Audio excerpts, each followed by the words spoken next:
Praise the Lord. मैं विकी चरण फिर एक बार प्रभु यीशु मसीह के नाम से आप सभी का स्वागत करता हूं और मैं परमेश्वर का धन्यवाद करता हूं कि परमेश्वर ने मुझे ये समय दिया कि आपके बीच में फिर एक बार परमेश्वर के नाम की महिमा उसके वचनों के द्वारा कर सकूं।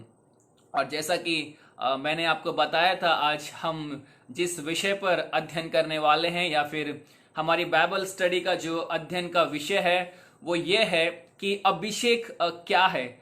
और आज हम इस विषय पर अध्ययन करेंगे, थोड़ा मनन करेंगे।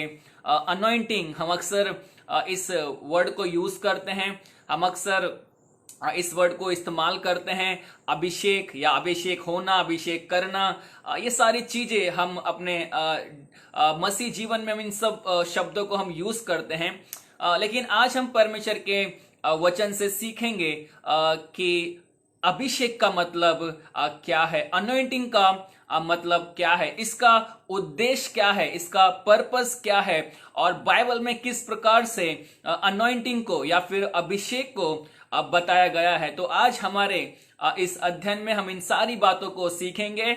पहली बात, अनॉइंटिंग, अभिषेक का मतलब क्या है। सेकेंडली, उसका उद्देश्य क्या है और किस रीति से। थर्डली, बाइबल के अंदर इस अभिषेक को या फिर इस अनॉइंटिंग को बाइबल ने डिस्क्राइब या फिर बताया है। तो आइए हम प्रार्थना में जाएंगे और प्रार्थना के बाद में हम इस बाइबल स्टडी को स्टार्ट करेंगे।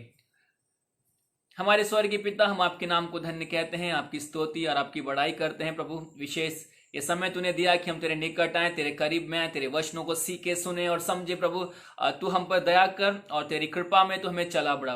तूने अपनी बुद्धि, अपने ज्ञान से हम भराए, तेरा धन्यवाद करते। पवित्र आत्मा, आप हमारी अगुवाई कीजिए और हमें लीड कीजिए, गाइड कीजिए। प्रार्थना को आपने सुना है, तेरा धन्यवाद करते हैं। प्रार्थना यीशु के नाम से मांगते हैं, आमीन। फिर एक बार सभी का मैं परमेश्वर को सभी के लिए धन्यवाद देता हूं। और जितने लोग मुझे देख रहे हैं, जितने लोग मुझे सुन रहे हैं, मेरी उनसे ये रिक्वेस्ट है, विनती है, प्लीज आप ज्यादा से ज्यादा लोगों को ये वीडियो शेयर करें ताकि ज्यादा से ज्यादा लोगों तक परमेश्वर का वचन पहुंचे। अब आते हैं हम हमारे टॉपिक के ऊपर। अनॉइंटिंग, अभिषेक क्या है। और अक्सर बहुत सारे लोगों को अभिषेक के बारे में बहुत सारी मिसअंडरस्टैंडिंग है, बहुत गलत समझ उनके पास में है। और जब कभी जो वर्ड अनॉइंटिंग है या फिर अभिषेक है, जब वो वर्ड यूज किया जाता है तो बहुत बार हम बहुत अलग अलग रीति से इस वर्ड को समझते हैं और बहुत सारे लोग अलग अलग रीति से इस वर्ड को समझते हैं। कुछ लोग समझते हैं अभिषेक का मतलब होता है एक मिस्टिक फोर्स, अर्थात एक आध्यात्मिक ताकत या फिर एक रहस्यमयी ताकत। और उनको ऐसा लगता है कि अभिषेक का आने का मतलब होता है एक आध्यात्मिक ताकत आ जाना, एक अलग सी रहस्यमयी ताकत हमारे अंदर आ जाना। कुछ लोगों को लगता है it is a physical sensation. जब अभिषेक उनके जीवन में आता है तो एक फिजिकल सेंसेशन होता है, अर्थात उनके अंदर एक शारीरिक उत्तेजना जागती है, जैसे कि रोंगटे खड़े हो जाना, और उनको ऐसा कुछ फील होने लगता है कि हमारे अंदर कुछ तो हो रहा है। और लोगों को लगता है अभिषेक का मतलब है फिजिकल सेंसेशन, एक शारीरिक उत्तेजना। और अक्सर बहुत सारे लोग जब आराधना करते हैं और जब वो स्तुति करते हैं प्रार्थनाओं में, सभाओं में, वो इन शब्दों को इस्तेमाल करते हैं, जैसे कि आज यहां पर बहुत ही बड़ा अभिषेक परमेश्वर का है, आज इस सभा में बहुत ही ज्यादा अनॉइंटिंग है। कुछ लोग ऐसा बोलते हैं, I can feel the anointing of God, मैं पवित्र परमेश्वर की अभिषेक को महसूस कर सकता हूं। तो ये सारे शब्द लोग आराधनाओं में, सभाओं में यूज करते हैं, इस्तेमाल करते हैं। लेकिन हम परमेश्वर के वचन से सीखेंगे और देखेंगे कि क्या ये सारे शब्द, क्या ये सारी बातें सच में बाइबल के हिसाब से सही है या नहीं है, या फिर बाइबल हमें अभिषेक के बारे में क्या बताती है। तो सबसे पहले जो वर्ड अनॉइंटिंग है, मैं उसकी आपको ओरिजिन बताना चाहता हूं कि वो वर्ड कहां से आया। इजराइल के अंदर बहुत सारे शेपर्ड्स जो चरवाहे थे, और चरवाही करना एक प्रोफेशन था।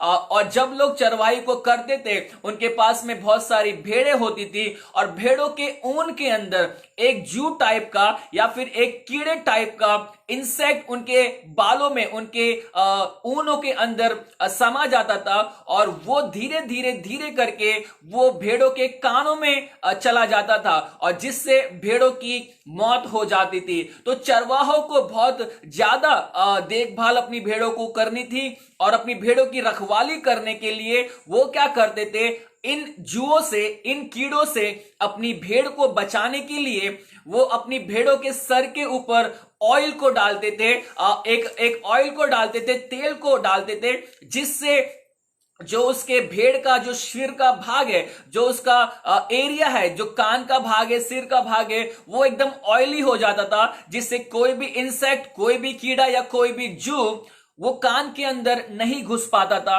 जिससे भेड़ें बच सकती थी, जिससे भेड़ों की जान नहीं जाती थी।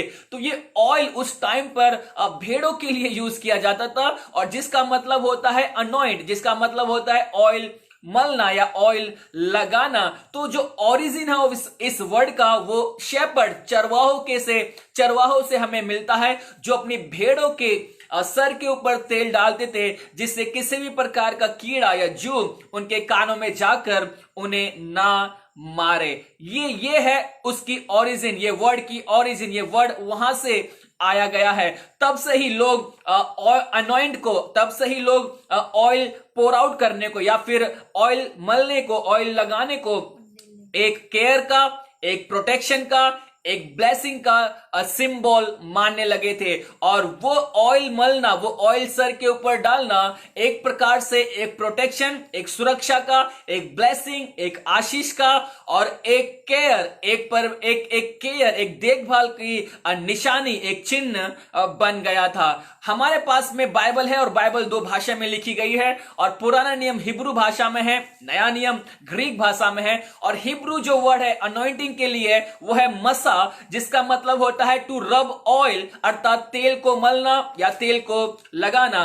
ग्रीक जो वर्ड है वो है कीरियो, जिसका मतलब होता है टू रब ऑयल, अर्थात सेम मीनिंग, ऑयल को मलना या ऑयल को लगाना। तो हिब्रू वर्ड मसा और ग्रीक वर्ड कीरियो, दोनों का एक मतलब होता है तेल को लगाना या तेल को मलना।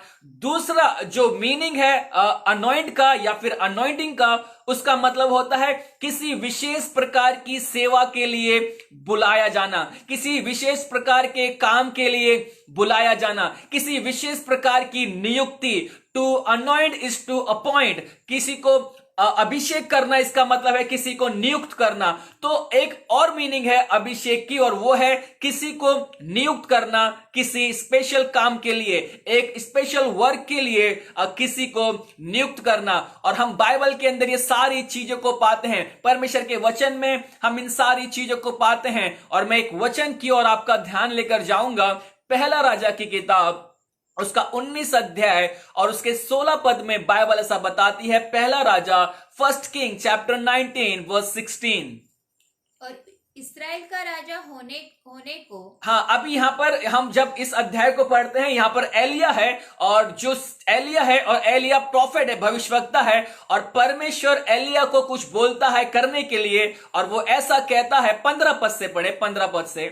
यहोवा ने उससे कहा, यहोवा एलिया को इस प्रकार से ऐसा कहता है, लौटकर दमिश्क के जंगल को जा, लौटकर दमिश्क के जंगल को जा, और वहां पर पहुंचकर आराम का राजा होने के लिए, आराम का राजा होने के लिए हजाएल का और इस्राएल का राजा होने को, और इजराइल का राजा होने के लिए निमशी के पोते येहू का, निमशी के पुत्र येहू का, और अपने स्थान पर नबी होने के लिए, और अपने स्थान पर नबी होने के लिए आबेल महोलाक के शापात के पुत्र एलीशा का अभिषेक शापात के पुत्र एलीशा का अभिषेक करना। अब यहाँ पर 2 व्यक्तियों के बारे में बताया गया है, और एलिया को 2 काम करने हैं। 2 लोगों का अभिषेक करना है, 3 लोगों का अभिषेक करना है। एक आराम के राजा का अभिषेक करना है, एक इजराइल के राजा का अभिषेक करना है, और एक अपने स्थान पर एक प्रॉफिट का अभिषेक करना है। और यहां पर परमेश्वर एलिया को बोलता है तुझे एक राजा को नियुक्त करना है, आराम के यहां पर इजराइल के राजा को तुझे नियुक्त करना है, और तेरे स्थान पर तुझे एक भविष्यवक्ता को नियुक्त करना है। अर्थात जब हम इन वचनों को पढ़ते हैं, उसका मतलब होता है जब हम अभिषेक वर्ड पढ़ते हैं या फिर अनॉइंट हम वर्ड पढ़ते हैं, उसका दूसरा मतलब यह होता है किसी विशेष प्रकार की सेवा के लिए बुलाना, किसी विशेष प्रकार के काम के लिए बुलाना। और हम बाइबल के अंदर पुराने नियम में पढ़ते हैं, राजा होने के लिए लोगों का अभिषेक किया जाता था, याजक होने के लिए लोगों का अभिषेक किया जाता था, भविष्यवक्ता होने के लिए लोगों का अभिषेक किया जाता था। दाऊद राजा का अभिषेक किया गया, शाऊल राजा का अभिषेक किया गया, एलीशा का भविष्यवक्ता बनने के लिए अभिषेक किया।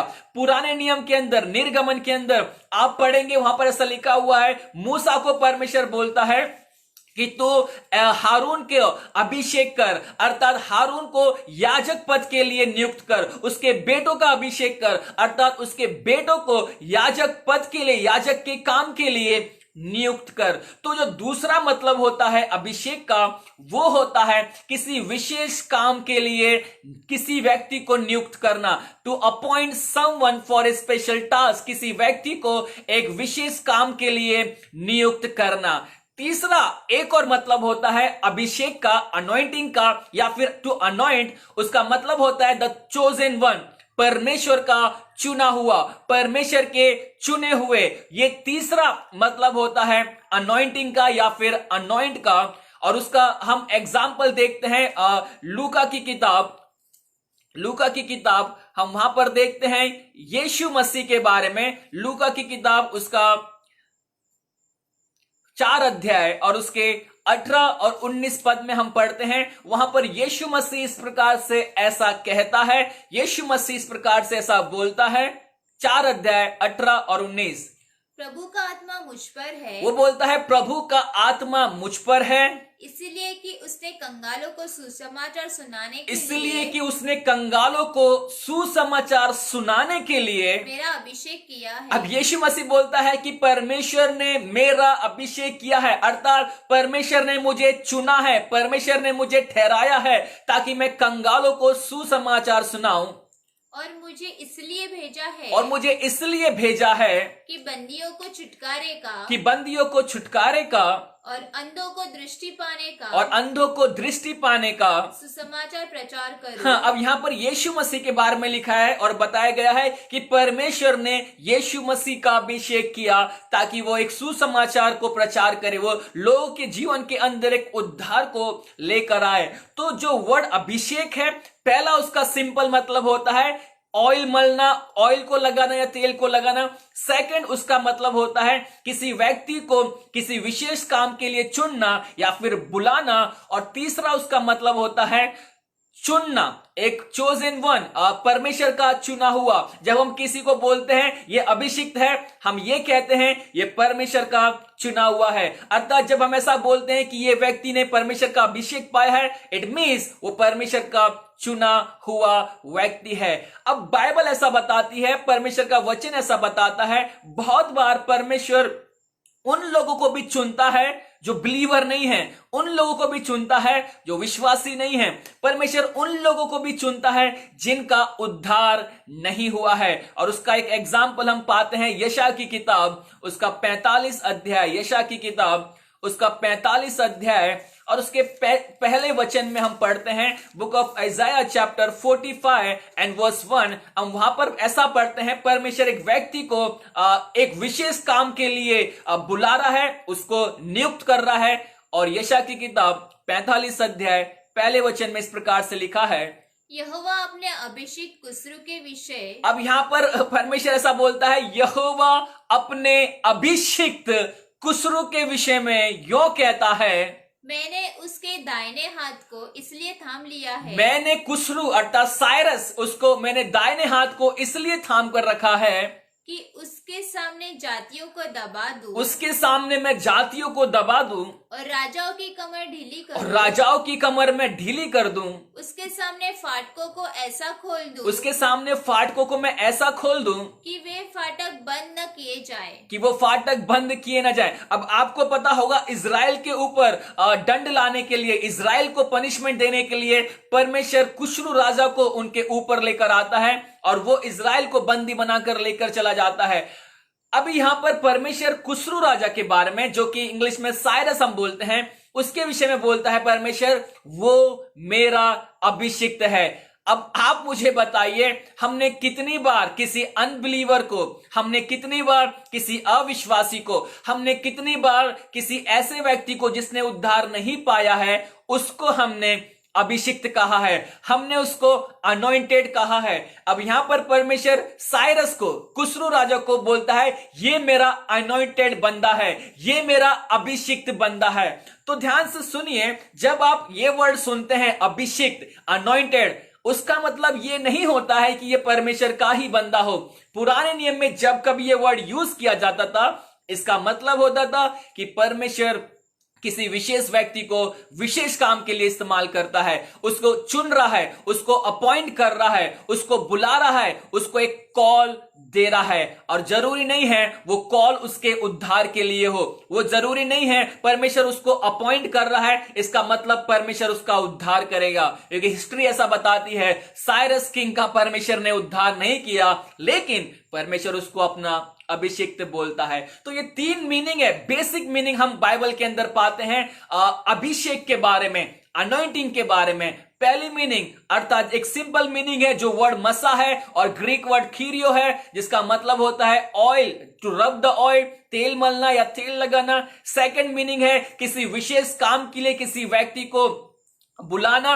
और तीसरा जो मीनिंग है वो है चोजन वन, परमेश्वर के चुने हुए लोग। अभिषिक्त का मतलब होता है परमेश्वर के चुने हुए लोग। अब हमारे पास में जो सवाल है वो ये है, कौन अभिषेक कर सकता है? अब सवाल ये आता है, कौन अभिषेक कर सकता है? तो परमेश्वर का वचन हमसे ऐसा कहता है, केवल परमेश्वर ही अभिषेक कर सकता है, केवल परमेश्वर के अंदर ही वो ताकत है जो अभिषेक कर सकता है। आप पुराना नियम ले लीजिए, आप नया नियम ले लीजिए, बाइबल ऐसा बताती है केवल हम परमेश्वर के द्वारा ही अभिषेक को प्राप्त करते हैं, परमेश्वर ही हमें चुनता है, परमेश्वर ही हमें बुलाता है, और परमेश्वर के पास में ही ये अधिकार है कि वो किसी का अभिषेक कर सकता है, वो किसी को अनॉइंट कर सकता है, वो किसी को अपनी सेवा के लिए बुला सकता है, वो किसी को अपनी सेवा के लिए अपॉइंट कर सकता है,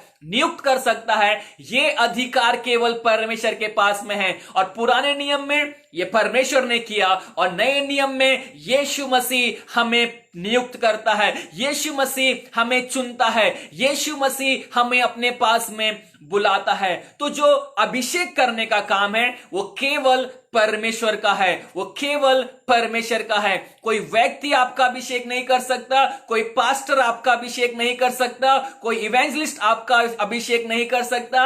अभिषेक करने का काम केवल परमेश्वर के हाथ में है, केवल परमेश्वर ही लोगों को अभिषिक्त करता है। बाइबल ऐसा बताती है, परमेश्वर का वचन ऐसा हमें बताता है।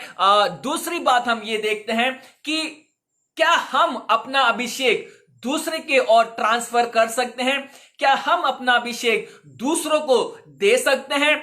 और बाइबल बताती है नो, हम अपना अभिषेक दूसरों को ट्रांसफर नहीं कर सकते हैं, हम अपना अभिषेक दूसरों को नहीं दे सकते हैं। अक्सर मैं देखता हूं लोग प्रार्थना करते हैं और इस प्रकार की प्रार्थना होती है, ये पास्टर का अभिषेक मेरे अंदर आ जाए, ये इवेंजलिस्ट का अभिषेक मेरे अंदर आ जाए, वो भाई जो अच्छी वर्शिप करता है उसका अभिषेक मेरे अंदर आ जाए ताकि मैं भी वैसी वर्शिप कर सकूं।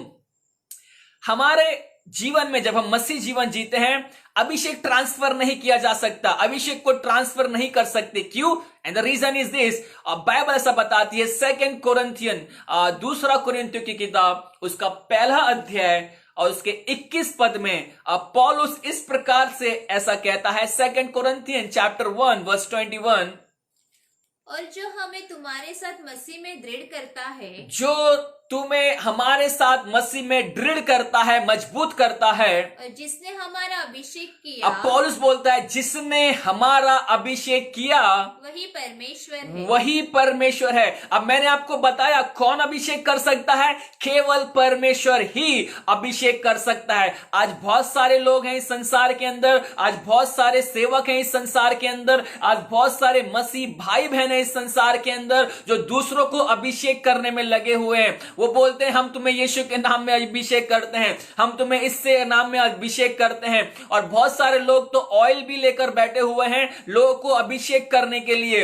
लेकिन बाइबल सीधा सीधा ये बात हमें बताती है, no pastor can anoint you, no believer can anoint you, no evangelist can anoint you. कोई भी आपको अनॉइंट नहीं कर सकता है, किसी में भी आपको अनॉइंट करने का अधिकार नहीं है, क्योंकि वो अधिकार केवल परमेश्वर के पास में है। Only God can anoint someone. Only परमेश्वर ही है जो मेरा और आपका अभिषेक कर सकता है, और कोई भी हमारा अभिषेक नहीं कर सकता है। दूसरी बात, क्या हमारा अभिषेक हम दूसरे को ट्रांसफर कर सकते हैं, दूसरे को दे सकते हैं? तो आंसर है नो, क्योंकि हम सबके पास में अभिषेक है। तो मेरे पास में ऑलरेडी अभिषेक है, तो मुझे दूसरे के अभिषेक की जरूरत नहीं है। पौलुस बोलता है कि हमें परमेश्वर ने यीशु मसीह के अंदर अभिषेक किया है, परमेश्वर ने हमारा अभिषेक किया है। और वो सारे बिलीवर्स के बारे में बात करता है, वो सारे विश्वासियों के बारे में बात करता है। सारे के सारे विश्वासी यीशु मसीह के अंदर परमेश्वर के द्वारा अभिषिक्त किए गए हैं, उनका अभिषेक किया गया है, उन्हें चुना गया है, उन्हें बुलाया गया है, और उन्हें एक विशेष उद्देश्य के लिए परमेश्वर ने चुना है।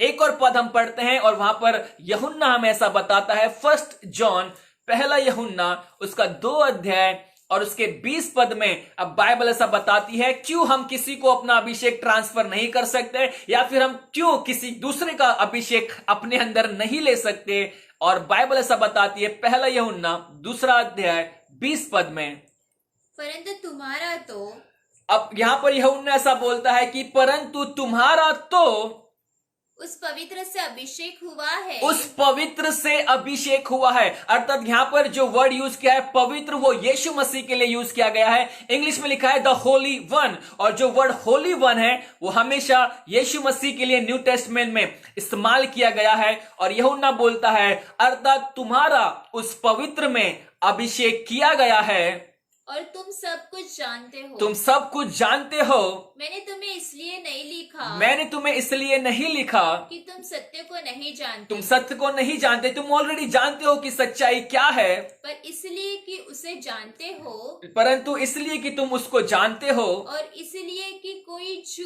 कोई झूठ सत्य की ओर से नहीं। हाँ, कोई भी झूठ सत्य की ओर से नहीं। झूठा कौन है? झूठा कौन है? केवल वह हाँ, जो यीशु के मसीह होने से इनकार करता अब बाइबल है। ऐसा बताती है, यूहन्ना भी हमसे यही कहता है कि परमेश्वर ने, यीशु मसीह ने हमारा अभिषेक किया है। तो न्यू टेस्टमेंट के हिसाब से जितने के जितने बिलीवर हैं, सारे के सारे बिलीवर परमेश्वर की ओर से अभिषिक्त किए गए हैं, परमेश्वर की ओर से उनका अभिषेक हुआ है, यीशु मसीह की ओर से उनका अभिषेक हुआ है, यीशु मसीह की ओर से उनके अंदर परमेश्वर ने एक अभिषेक को डाला है। तो इसलिए मेरा अभिषेक मैं दूसरे को नहीं देख सकता, और दूसरे का अभिषेक मैं खुद प्राप्त नहीं कर सकता, क्योंकि हम सब के सब ऑलरेडी हमारे पास में परमेश्वर का अभिषेक है, ऑलरेडी हमारे पास में परमेश्वर की अनॉइंटिंग है। तो पहली बात, कौन हमें अभिषेक कर सकता है? ओनली गॉड, केवल परमेश्वर हमारा अभिषेक कर सकता है। कोई पास्टर हमारा अभिषेक नहीं कर सकता, कोई लीडर हमारा अभिषेक नहीं कर सकता, कोई बिशप हमारा अभिषेक नहीं कर सकता, कोई इवेंजलिस्ट हमारा अभिषेक नहीं कर सकता, कोई भी व्यक्ति हमारा अभिषेक नहीं कर सकता, केवल परमेश्वर ही हमारा अभिषेक करता है। सेकेंडली, क्या कोई हमारे जीवन के अंदर या कोई व्यक्ति अपने अभिषेक को ट्रांसफर कर सकता है? द आंसर इज नो, क्योंकि बाइबल ऐसा बताती है हम सब पर परमेश्वर का अभिषेक है, हम सब पर परमेश्वर की अनॉइंटिंग है, इसलिए हम एक दूसरे का अभिषेक ट्रांसफर नहीं कर सकते, हम एक दूसरे के अभिषेक को ले नहीं सकते, क्योंकि परमेश्वर ने अपने हिसाब से जिसको जितना अभिषेक चाहिए था उतना अभिषेक ऑलरेडी परमेश्वर ने दिया है। परमेश्वर को जिस काम के लिए आपको चुना है, उस काम के लिए आपको जितना अभिषेक चाहिए था उतना अभिषेक परमेश्वर ने आपको ऑलरेडी दिया है। अब हम ये देखते हैं कि अभिषेक क्या है। एक्चुअली स्पीकिंग ये अभिषेक परमेश्वर की ओर से एक इनेबलमेंट है, अर्थात परमेश्वर हमें समर्थ बनाता है ताकि हम परमेश्वर के कामों को करें, हम परमेश्वर की मिनिस्ट्री को करें, और इसलिए यह अभिषेक हमें दिया जाता है। अब मैं आपको एक बात बताना चाहता हूं और बहुत ध्यान से इस बात को सुनिए। हम सब में परमेश्वर का अभिषेक है और यह अभिषेक हम सबको अलग अलग रीति से दिया गया है। हर एक की सेवा अलग अलग है, हर एक की बुलाहट अलग अलग है, हर एक को परमेश्वर ने दूसरे विशेष कामों के लिए बुलाया है और उनके कामों के अनुसार, उनके बुलाहट के अनुसार परमेश्वर ने उन सबको एक अलग प्रकार का अभिषेक दिया है। अगर कोई पास्टर है तो उसे परमेश्वर ने कलीसिया को लीड करने का अभिषेक किया है, कलीसिया को चलाने का अभिषेक दिया है। अगर कोई इवेंजलिस्ट है तो परमेश्वर ने उसे आत्माओं को जीतने का अभिषेक दिया है। अगर कोई परमेश्वर की सेवा कर रहा है या फिर परमेश्वर के लोगों के ऊपर दया कर रहा है, कोई दया कर रहा है, कोई कृपा कर रहा है, परमेश्वर ने उसे उस प्रकार का अभिषेक दिया है ताकि वो लोगों पर दया करे, वो लोगों पर अनुग्रह करे। अगर कोई अपनी संपत्ति का, अपनी दौलत का गरीबों में दे रहा है या फिर उससे उससे वो दान कर रहा है या फिर वो उसके लिए बहुत सारे लोगों को हेल्प कर रहा है, तो वो उसके लिए परमेश्वर ने उसके लिए एक अभिषेक उसको दिया गया है। तो हर बाइबल ऐसा बताती है, पौलुस बोलता है मसीह कलीसिया जो है वो मसीह के शरीर है, मसीह की बॉडी है और बॉडी में अलग अलग पार्ट्स हैं अलग अलग काम करने के लिए, और उन अलग अलग पार्ट्स को अलग अलग ताकत दी गई है। उसी प्रकार से अभिषेक भी वैसे ही काम करता है। कलीसिया के अंदर हर एक की बुलाहट सेम नहीं है, सबको पास्टर बनने के लिए नहीं बुलाया है, सबको इवेंजलिस्ट बनने के लिए नहीं बुलाया है, सबको सिंगर बनने के लिए नहीं बुलाया है, सबको दया करने के लिए नहीं बुलाया है, सबको आत्मा जीतने के लिए नहीं बुलाया है। सबको परमेश्वर ने अलग अलग बुलाहट दी है और उस अलग अलग बुलाहट के अनुसार परमेश्वर ने सबको अलग अलग रीति से अभिषेक किया है। सबको अलग अलग रीति से परमेश्वर ने अभिषेक किया है। और मैं एक बात आपको बताना चाहता हूं, बड़ी ध्यान से सुनिए। कोई भी व्यक्ति, ध्यान से सुनिए, कोई भी व्यक्ति एक दूसरे से ज्यादा अनॉइंटेड नहीं है। फिर से बोल रहा हूं मैं, कोई भी व्यक्ति एक दूसरे से ज्यादा अभिषिक्त नहीं है। अक्सर हमको ऐसा लगता है ये पास्टर की मिनिस्ट्री बहुत बड़ी है, ये पास्टर जगह जगह प्रचार करने जाते हैं, इस पास्टर के पास में बहुत सारी कलीसियां हैं, ये पास्टर बहुत ज्यादा अभिषेक को रखता है, ये इवेंजलिस्ट है, ये बहुत बड़ी बड़ी सभाओं को करता है, सेमिनार लेता है, क्रूसेड करता है, बड़ी बड़ी कन्वेंशन में प्रचार करता है, बहुत सारी आत्मा इसने जीती है और हमको ऐसा लगता है इसके पास में एक अलग प्रकार का अभिषेक है। हम बहुत वर्शिपर को देखते हैं और कलीसिया के अंदर बहुत अच्छे अच्छे वर्शिपरों को हम देखते हैं, अच्छी अच्छी वो आराधना करते हैं, अच्छे अच्छे गीतों को वो लिखते हैं, गाते हैं, और हमको ऐसा लगता है ये व्यक्ति के पास में, ये वर्शिपर के पास में हमसे ज्यादा अभिषेक है। ध्यान से सुनिए, ऐसा कुछ भी नहीं होता है। किसी भी बिलीवर के पास में, किसी भी पास्टर के पास में, किसी भी इवेंजलिस्ट के पास में, किसी भी वर्शिपर के पास में आपसे ज्यादा अभिषेक नहीं होता है और ना ही आपके पास में उससे ज्यादा अभिषेक है। परमेश्वर ने सबको अपने हिसाब से बराबर अभिषेक दिया है कि ना तो किसी को कम दिया है ना तो किसी को ज्यादा दिया है। बाइबल ये बताना चाहती है सबको परमेश्वर ने उसकी बुलाहट के अनुसार अभिषेक किया है, सबको परमेश्वर ने उसकी बुलाहट के अनुसार उसको अनॉइंट किया है। तो किसी पास्टर का अभिषेक एक बिलीवर से कम नहीं है या फिर एक बिलीवर का अभिषेक उसके पास्टर से कम नहीं है। किसी का अभिषेक एक इवेंजलिस्ट से कम नहीं है या फिर इवेंजलिस्ट का अभिषेक किसी बिलीवर से कम नहीं है। किसी का भी अभिषेक किसी से कम ज्यादा नहीं है। परमेश्वर ने सबको बराबर का अभिषेक दिया है। परमेश्वर जिसको जिस सेवा के लिए बुलाया है उसके हिसाब से परमेश्वर ने उसको उसके सेवा के, उसकी बुलाहट के हिसाब से परमेश्वर ने उसका अभिषेक किया है। तो बाइबल हमें बताती है, हम पहली बात देखते हैं कौन अभिषेक कर सकता है, तो वो है परमेश्वर और केवल वही अभिषेक कर सकता है। दूसरी बात, क्या हम अपना अभिषेक ट्रांसफर कर सकते हैं? तो बाइबल बोलती है नो वी कैन नॉट, क्योंकि हम सबके पास में परमेश्वर का अभिषेक है। पुराने नियम में ऐसा नहीं था, लेकिन नए नियम में जितने प्रभु यीशु मसीह पर विश्वास करते हैं, जितने ने उद्धार को पाया है, वे सब के सब परमेश्वर के द्वारा अभिषिक्त किए गए हैं। वे सब के सब परमेश्वर के द्वारा अभिषेक को पाए हुए व्यक्ति हैं। अब तीसरा सवाल है, और ये बहुत ही इंपॉर्टेंट सवाल है जो अक्सर हमारे आसपास में हमें देखने को मिलता है, और वो सवाल ये है, क्या मैं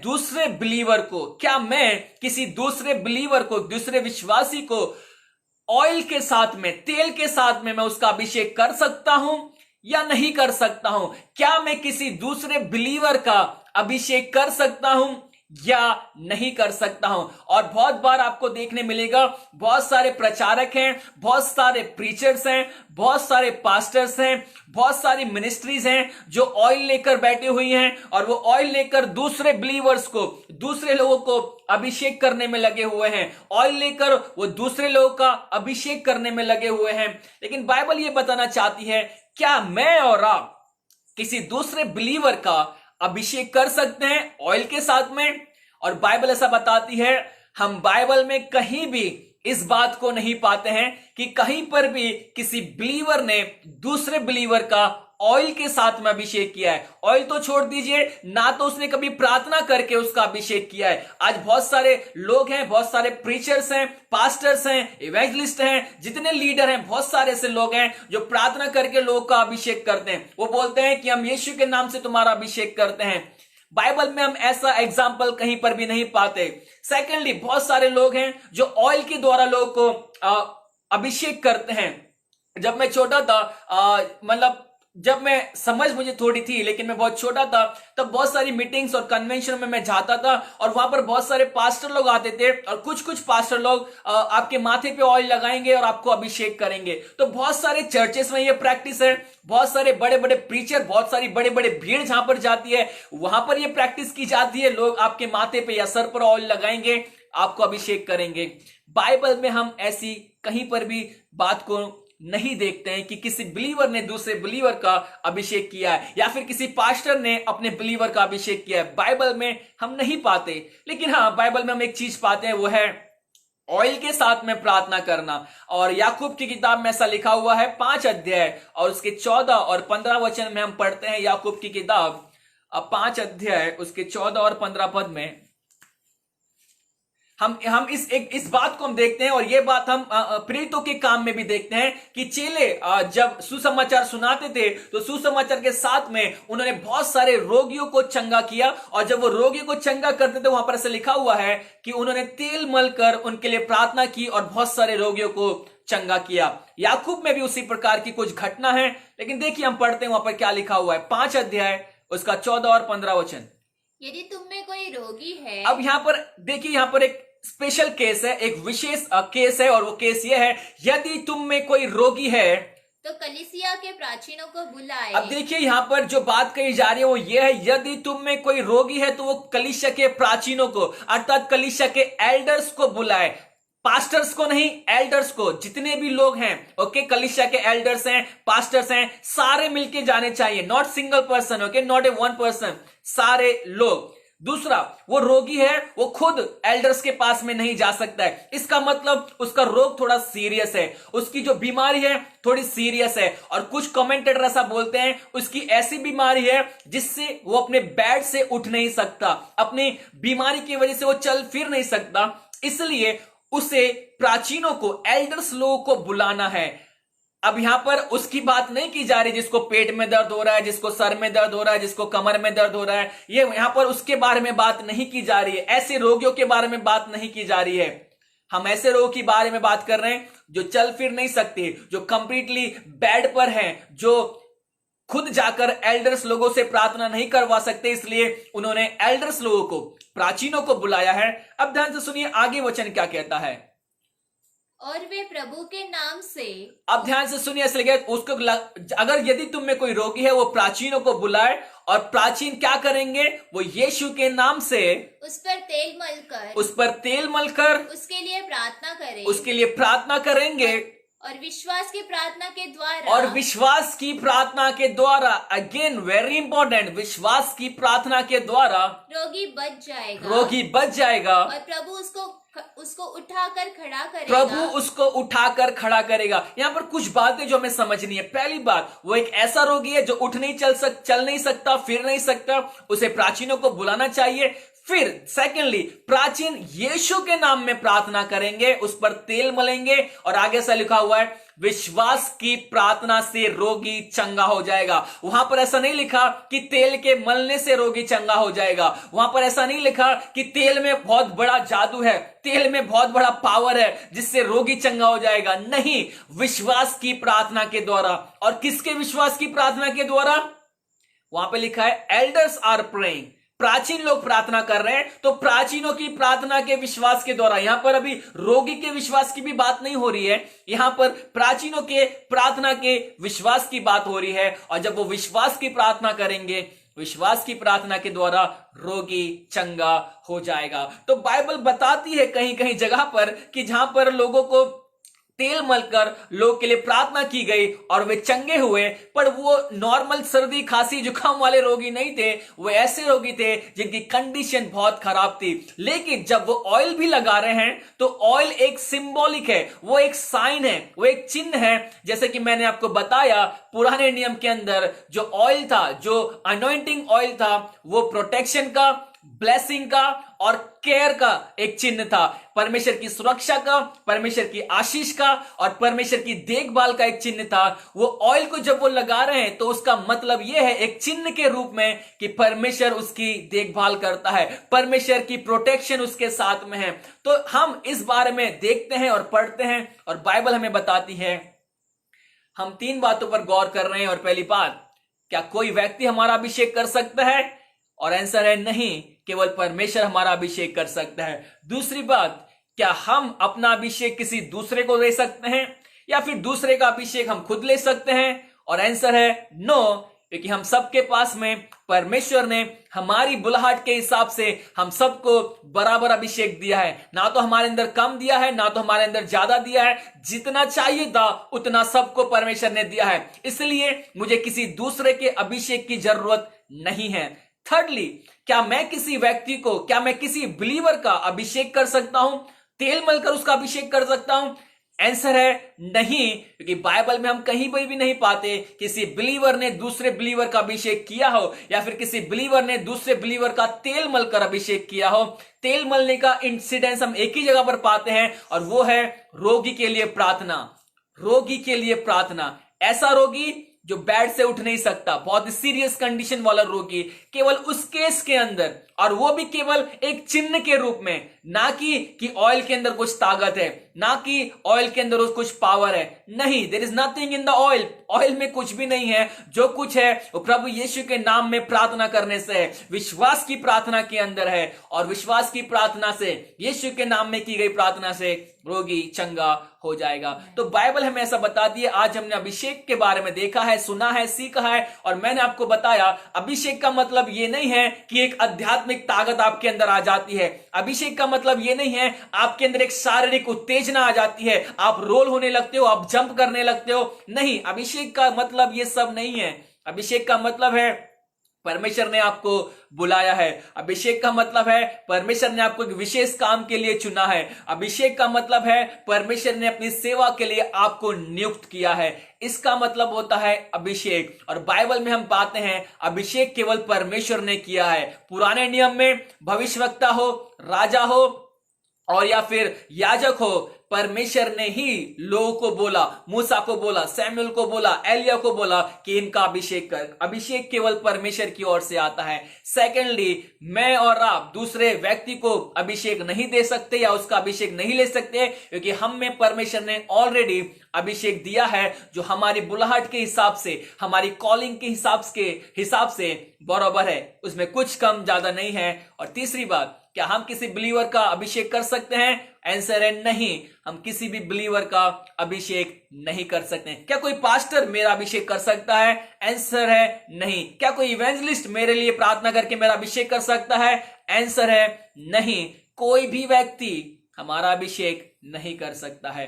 परमेश्वर इन वचनों के द्वारा हमें आशीष दे और इन पर चलने की शक्ति और सामर्थ्य दे। आइए एक छोटी सी प्रार्थना करके हम यहाँ पर इस बाइबल अध्ययन को समाप्त करेंगे।